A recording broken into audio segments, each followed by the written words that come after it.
ანუკა ჟორჟოლიანი უნდა შემოგვიერთდეს პირდაპირ ეთერში, ჟურნალისტი და ასე დაყადაღებული ფონდების დამფუძნებელი. ანუკა, მოგესალმები. ძალიან დიდი მადლობა. ტერორისტული ორგანიზაციის თავმჯდომარე. ხო, ასე უნდა წარგადგინო, ხო, ქართული ოცნების ბრალდების მიხედვით. ანუკა, მოკლედ მე მინდა რომ პირველ რიგში ჟურნალისტის დღე მოგილოცო შენ და სრულიად ქართულ მედიას იმ ჟურნალისტებს, ვინც აი ახლა შენი სახით, იმიტომ რომ მართლა წინა ხაზზე ხარ და მართლა ძალიან ბევრ რამეს აკეთებ, ძალიან ბევრი ადამიანისთვის და მინდა რომ აი ასე პირდაპირ ეთერშიც მადლობა გადაგიხადო იმ ყველაფრისთვის, რასაც შენ აკეთებ თითოეული ჩვენგანისთვის და ბევრი ადამიანისთვის და მინდა რომ აი ამ გენერალურ პროკურორ გაბიტაშვილს რომ მიმართე ჯერ Facebook პოსტით, შემდეგ ცოტა ხნის წინ ვიცი რომ მქონდა ასევე Facebook live-ი, ამ live-საც ვუყურებდი და შენ მოუწოდე მას რომ ფონდებს მოეხსნას ყადაღა მხოლოდ იმისთვის რომ ბავშვებს 11 ბავშვისაც ძალიან სჭირდება ახლა შენი დახმარება და აქ მართლა მათი სიცოცხლის საკითხი წყდება რომ ამ ბავშვებს გაუწიო დახმარება. ხომ არ არის რაიმე რეაქცია, ხომ არ არის რაიმე გამოხმაურება და კიდევ ერთხელ მინდა რომ აი ახლა ჩვენი ეთერითაც უთხრა შენი სათქმელი პროკურორს. მოგესალმებით, მივესალმები მაყურებელს. ჩემთვის ძალიან მნიშვნელოვანია ახლა ყველა პლატფორმა, სადაც ამას გავაჟღერებ, ამ ინიციატივას და ყველაზე მთავარი არის ის, რომ მაყურებელმა კარგად უნდა იცოდეს, რაზე ვსაუბრობთ, ან პროკურატურა რაზე საუბრობს, მაშინ როდესაც ამბობს, რომ ფონდებით საკუთარ უფლებამოსილებას გასცდნენ. ზოგადად ფონდის დაყადაღებას აქვს ორი მიმართულება, ერთი სამართლებრივი და მეორე პოლიტიკური. სამართლებრივი ნაწილი შედგება მხოლოდ იმ განცხადებისგან, რომელიც პროკურატურამ გააკეთა. რაღაცა მართლა მგონია რომ ტერორისტული ორგანიზაციის თავმჯდომარე ვარ თუ ხელმძღვანელი, მაგრამ მეორეს მხრივ არსებობს რაღაცნაირი მტკიცებულებები, რას ეფუძნებიან, როდესაც ამ განცხადებას აკეთებენ და მტკიცებულებები წარდგენილი არ გვაქვს, იმიტომ რომ ჯერ მე მაქვს მოწმის სტატუსი და შესაბამისად ეს მათ არ აქვს სამართლებრივი ვალდებულება და ამით სარგებლობენ და ეხლა რაღაცებს კიდე დაამატებენ, ალბათ კიდე დაამატებენ და რაღაცა ექნებათ კანონით აქვთ უფლება რომ მტკიცებულებები არ განახონ და ასე ილაპარაკებენ რაც სურს, როგორც აი გვახსოვს ჩვენ საბურავების საქმე გადატრიალებები და ასე შემდეგ და შემდეგ სრულობა არ მისცემია ამ ამბავს.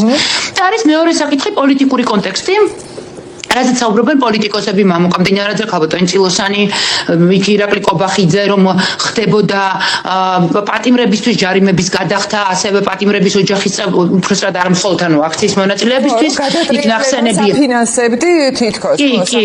და ასევე იქ ნახსენებია ერთის მხრივ პატიმრები, მათი ოჯახის წევრები პირდაპირ წერია პროკურატურის განცხადებაში. ეს არის პოლიტიკური კონტექსტი. აი იმეც რომ გაუკვირდა და რომ გამიქარდეს ნანუკა აღიარებს, რომ პოლიტიკური კონტექსტია აქცია, ხალბატონებო და ბატონებო, ვინც იმედში მუშაობთ. პოლიტიკური კონტექსტია პოლიტიკური მიზნით და мотивაციით დაკავებული პატიმარი, მათი ოჯახის წევრების დევნა დღეში რო 5 ჯარიმა მისდით. პოლიტიკური კონტექსტია ასევე ჯარიმების გადახდაც, იმიტომ რომ პოლიტიკურია мотивაცია მათი და ჯარიმების. ახლა ამის ახსნა თუ მომიწევდა, მართლა ვერ წარმომედგინა, მაგრამ ნუ კარგი. მე ვეუბნები ბატონ გაბიტაშვილს, რომ მიუხედავად იმისა, რომ მე ჩემი წესდების ფარგლებში მოძრაობდი, ანუ ყველა ფონდს მაყურებელმა ეხა ეს ხო არ იცის, აქ მისი წესდება. ჩემი ფონდი დარეგისტრირდა ქართული ოცნების ხელისუფლების პირობებში 2020 წელს. არ დარეგისტრირებულა ნაციონალების დროს. შესაბამისად მე რისი უფლებაც მაქვს, აი ამ წესდების მიხედვით, სადაც მუხლებია და მუხლებში გაწერილია დეტალურად რისი უფლება მქონდა. მომცეს ქართული ოცნების ხელისუფლების წარმომადგენლობა თუ კანონმდებლობი თუ იუსტიციამ და ასე შემდეგ. ანუ ეს ფორმალური ხელშეკრულება და ორმხრივი თანამშრომლობა ჩვენ შორის გაფორმდა ამ ხელისუფლების პირობებში. რა არის მნიშვნელოვანი? როდესაც მაგალითად პროკურატურა ამბობს, რომ ფონდები გასცენ საკუთარ უფლებამოსილებას. მე ჯარიმებს არ ვიხდიდი, თუმცა ამ შემთხვევაშიც ეს არისო უფლებამოსილების გასცენა, მე ვიხდიდი პატიმრების ბარათებს ვავსებდი, მათ ოჯახის წევრებს ვეხმარებოდი და ასევე იქ წერია აი წინაღების საქმე არის ძალიან ხაზგასმული. ვერც ერთი მტკიცებულება ბუნებაში და სამყაროში ვერ იარსებებს. სამყაროში ვერ იარსებებს ვერანაირი ფაქტი, ადამიანი ვინც იტყვის იმას, რომ მე რამე ცესმე რა ქვია მას ხერვერკი, ხო შემიძენია, ანუ მსგავსი რამ არ არსებობს, ამიტომ ამასთან არ დავყარჯავ ხა ამაზე დროს. რა არსებობს ნამდვილად, რასაც არ ვუარყოფ. მე მინდა რომ იმ დეტალებს უბრალოდ მაყურებელს უთხრა, რომ წესდების მიხედვით მუხლი პირველი ხაზგასმით წერია. ანუ რა უფლება მომანიჭა 2020 წელს ამ ფონდის რა უფლება მიანიჭა ფონდს ქართულმა ოცნებამ. პენიტენციური დაწესებულებებისთვის ამ დაწესებულებაში მოთავსებულ პირთა მოვლა ან სამედიცინო მომსახურების პირობების გაუმჯობესება. პირობები მე როგორ უნდა გავუმჯობესო პატიმარს ან როგორ უნდა მოვუარო ფონდი რომ აქვს.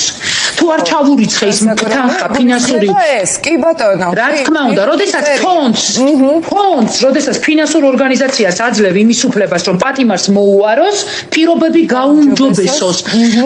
ეხლა თან მე ბევრს დარწმუნებული ვარ, რომ ადამიანებმა არ იციან რა იგულისხმება პირობების გაუმჯობესებაში. მაგალითად, ჩვენ რო პატიმრებს თანხას ურიცხავდით, მათ შეეძლოთ შეეძინათ ტელევიზორი, მაცივარი, მაგალითად ზაფხულში გამაგრილებელი საშუალება. სხვა საკვები, რომელიც უფრო გემრიელია და კარგია. საკვები დანამატები, ანუ მათი მოვლა გულისხმობდა იმას, რასაც ჩვენ ვაკეთებდით და ასევე პირობების გაუმჯობესება. ანუ აღმოჩნდა, რომ ეს არ დამირღვევია მე. ეხლა მე არ ჩამოვთვლი აქ ძალიან ბევრი უფლებამოსილება აქვს ფონდს, მაგრამ იმ ნაწილში არც მე დავებიან და ამიტომ ამ დროს არ დაგაკარგინებ. შემდეგ გადავიდეთ. ადამიანის უფლებების დაცვა.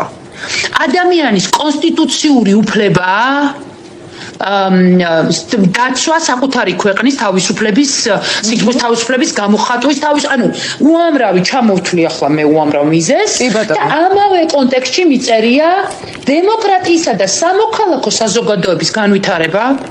ამავე მუხლი თვალისწინებს და ამავე მუხლში წერია მოქალაქეების ჯანმრთელობის დაცვა და სოციალური დაცვა.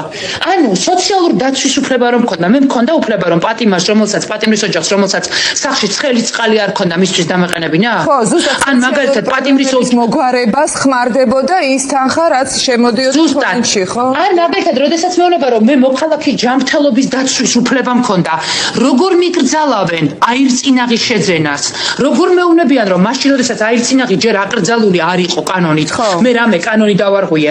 მე ხო მოქალაქეების ჯანმრთელობას ვიცავდი, როდესაც მათ აირწინაღს ვაწოდებდი.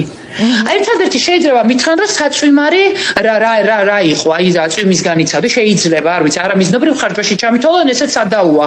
და საკამათოა, იმიტომ რომ თუ მეუბნები რომ მე დემოკრატიის და სამოქალაქო საზოგადოების განვითარებას ხელი უნდა შევუწყო, მაშინ ხელშეწყობაში გამოიხადება რომ ღია ცისკოშ წვიმაში რო ადამიანი მისთვის შემიძლია ყველა იმ ინვენტარის, აქციის ინვენტარის მიწოდება, რაც მნიშვნელოვანია იმ კონკრეტული მომენტისთვის და თან ასევე ეს ყველაფერი სჭავს რო ასხამდნენ ადამიანებს, ნანუკა, ეხა მაშინ ჯანმრთელობის დაცვაც არის, როცა რაღაცა გააქვს შენ თავდაცვის საშუალება თუნდაც, ხო? როცა ცივა-მინჩი ცივი წყლით გემასპინძლდება ეს ხელისუფლება.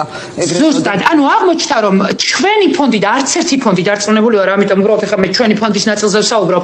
ჩვენს უფლებამოსილებას არ გამცდარვართ, როდესაც უზრუნველყოფდით იმ ყველა დანახარჯს, რომელიც ხმარდებოდა აქციის მონაწილეებს და პოლიტიკურ პატიმრებს და ასე შემდეგ. მაგრამ მიუხედავად ამისა, რომ ჩვენ წესდების მიხედვით ოპერირებდით, მიუხედავად ამისა, რომ დაცულია ყველა კანონი, წესდების ყველა მუხლი, მე მაინც შევუნები პროკურორ გაბიტაშვილს, რომ ნანუკას ფონდი არანაირ საჯარო პირობას ვდებ ქვეყნის წინაშე, რომ არც ერთ თეთრს არ გადაურიცხავს პოლიტიკურ კონტექსტს, ეს რაღაცა იმედმა რომ ჩაიხვია, მინდა რომ კიდევ უფრო მეჯერ ვახსენო ეს სიტყვა, არც ერთ თეთრს არ გადარიცხავს და ის თანხა, რომელიც მე დამიყადაღეს 400.000 ლარზე მეტია, ის თანხა, რომელიც შემდეგში ჩაირიცხება, მოხსნილი იქნას ყადაღა და ამ ფონდს შესაძლებლობა მისცენ, რომ დაეხმაროს მომაკვდავ ბავშვებს, ღია ცისკოშ დარჩენილ მრავალშვილიან ოჯახებს, მშიერ მოსახლეობას. სხვათა შორის აქვე წერია ისიც, რომ სტიქიი დაზარალებულებისთვის უზრუნველყოფა შემეძლო მე, ამიტომ სტიქიაზეც ვერ მომედავებიან, აქვე წერია და შესაბამისად მე მინდა დამარწმუნოს ქართულმა ოცნება, რომ მე ვცდები და ისინი ზრუნავენ მოქალაქეებზე, მათ ჯანმრთელობაზე, ბავშვების სიცოცხლეზე და შესაბამისად ამ ფონდს ამის შესაძლებლობას მისცემენ. ეხლა მაგალითად, როდესაც არის რომ აი 11 ბენეფიციარი ყავს, 11 ბენეფიციარი მყავდა გუშინ, დღეს მყავს 16, იმიტომ რომ 5 დაგვემატა დღეს. ხვალ კიდევ მიყოლება 30, ზეგ 50 და 100. რატომ? იმიტომ რომ მსგავსი ტიპის მე არაერთხელ მომიხდია, მადლობა გადამიხდია მადლობა სოლიდარობის ფონდისთვის და რას ეფუძნებოდა ეს მადლობის გადახდა? იმას, რომ ისინი ასევე ჩვენი ბენეფიციარების დამფინანსებლები იყვნენ. მე არაერთხელ საჯაროდ ქველმოქმედების გადაცემის ფარგლებში მithქვამს მადლობა თბილისის მერიისთვის, აჭარის თავმჯდომარესთვის, როგორ ქვია ეს ბრიჯვაძის სამსახურს. რატომ? ხო, რატომ? იმიტომ რომ ისინი ყოველთვის ინტეგრირდებოდნენ მომაკვდავი ბავშვების ჯანმრთელობის უზრუნველყოფას ანუ ფინანსურ რესურსს გამოდიოდნენ და ჩვენ რაღაცა პოლიტიკურ მიჯნებს არ ვაკეთებდით რომ ეს რაღაცა ერთს უნდა გაეკეთებინა ან მოსმით რომ 300,000 ლარი რომ გაქვს შესაძლებელი ძალიან ძნელია ეს აწიოს ერთმა გადაცემამ და ამ შემთხვევაში როდესაც მათი ინტეგრირება ხდებოდა ჩვენ ამას საჯაროდ ვამბობთ ეხლა რატო ვამბობ ამას რა რითი განსხვავდება ნანუკას ფონდის სხვა ფონდებისგან მათ შორის აი სოლიდარობის ფონდისგან რომელსაც ასევე კიდევ ერთხელ ვიმეორებ არაერთი დახმარება გაუწევია ადამიანისთვის მე ვარ ხელმისაწვდომი და ჩემი ეს მუშაობის სტილი და ჟანრი ფონდში არის ზუსტად იგივე როგორიც იყო რაც მე მასწავლის რაღაც პრობლემა არის მე მგონი ნანუკასთან კონტაქტის ჩვენ დავაბრუნებთ მას აუცილებლად და მივცემ საშუალებას რომ ბოლომდე თქვას მისი სათქმელი კი ხა შესაბამისად ამიტომაც ვეუბნებით ამ ადამიანებს რომ ამ ფონდს მისცენ შესაძლებლობა იმიტომ რომ ეს ფონდი არის ოპერატიული და ოპერატიულად ახორციელებს ადამიანების დახმარებას კი ბატონო, ნახოთ ნანუკა, არ ვიცი ხა რამდენად იქნება გამოხმაურება პროკურატურის მხრიდან, გაბიტაშვილისგან თავად, ან უწყების მხრიდან, ნახოთ ჩვენ რასაკვირველია, დაველოდებით. თამარ, თუ შეიძლება ერთ პატარა კომენტარს დავამატებ, ძალიან პატარა კომენტარს. არ გაუჩნდეს ვინმეს განცდა, რომ ჩვენ მე გავდივარ იმ პასუხისმგებლობისგან და იმ თავარი, ჩემთვის ძალიან მნიშვნელოვანი მორალური ვალდებულებისგან, რასაც ქვია პატიმრების დახმარება. არა, არ გავდივარ, ამისთვის სხვა გზას ვნახავთ. ეხლა უბრალოდ საუბარია ნანუკას ფონდზე. ხო, და ყველაზე მნიშვნელოვანი და პრიორიტეტული არის ახლა იმ ბავშვების დახმარება, ვისაც მართლა უმძიმესი ჯანმრთელობის პრობლემები აქვს და ეს დახმარება განსაზღვრავს ხშირ შემთხვევაში მათ სიცოცხლეს და ამიტომ არის ყველაზე მნიშვნელოვანი რომ ეს თანხა ახლა რაღაცნაირად გაათავისუფლონ ამ პატიმრობიდან რომ მიეცეს ამ ბავშვებს საშუალება რომ რაღაცა უღრმესი მადლობა მოხდეს ნანუკა მადლობა კიდევ ერთხელ მადლობა ყველაფრისთვის